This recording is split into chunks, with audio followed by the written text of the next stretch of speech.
So accreditation is a really important aspect of the business of the BCS. It's one of the ways that we work closely with the HEIs, the higher education institutes, about assuring the level of computer science that graduates from those programs actually achieve, which we hope enhances their employability at the end of the day. So accreditation is about showing that the courses meet the requirements that the BCS have determined for giving students the educational basis for chartered status. That chartered status comes in a variety of different guises. There's the chartered IT professional, chartered engineer, chartered scientist, and colleagues later on in this video will talk about those in detail. The accreditation seeks to identify a set of specific learning outcomes. It's not only about the educational quality of the degree experience, although we are interested in that, and we talk with students, we work with students as part of that process, but it's about ensuring that the specific learning outcomes against a set of criteria that are published by the BCS are met. What we're concerned with, and this often is something that the HEIs tend to not quite understand fully, is about the minimum. It's not about how wonderful degrees are necessarily, although there's the opportunity for looking at best practice and sharing that best practice and celebrating that best practice. We're actually concerned with the minimums, guaranteeing that all the qualifying students on a particular programme can demonstrate the learning that's appropriate to a particular level of accreditation. So during the accreditation there will be a panel made from a number of colleagues across the computing community. A number will come from the Academic Accreditation Committee. The chair will normally come from the Academic Accreditation Committee. There will be one other minimum panel member that's on AAC. There'll be a colleague from another higher education institution, and normally a colleague from industry. If it's a particularly large accreditation visit, we might have more than that grouping.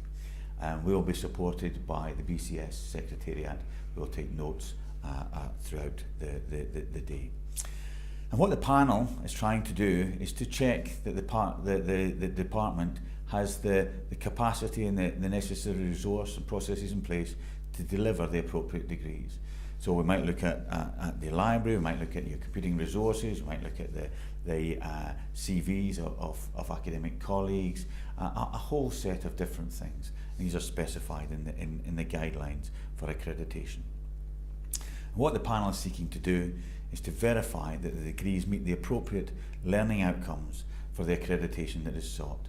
So it's up to the HEI to determine which accreditation that they're looking for. So normally there'll be something around CITP, but there might be something around CEng and or CSci at the same time. It very much depends on the flavour of the degree or degrees that the HEI is seeking to accredit. In order to look at the accreditation, the panel does a number of very interesting things, both prior to the visit, during the visit, and sometimes after the visit. What they're looking to do is ensure that the programme is up to date, and we're looking for relevance. It might be the reading materials, it might be the content, it might be the assessments, it might be the last time that the programmes went through the university or HEI's internal validation process. We're concerned that the programmes that are seeking accreditation map against the appropriate computing benchmark.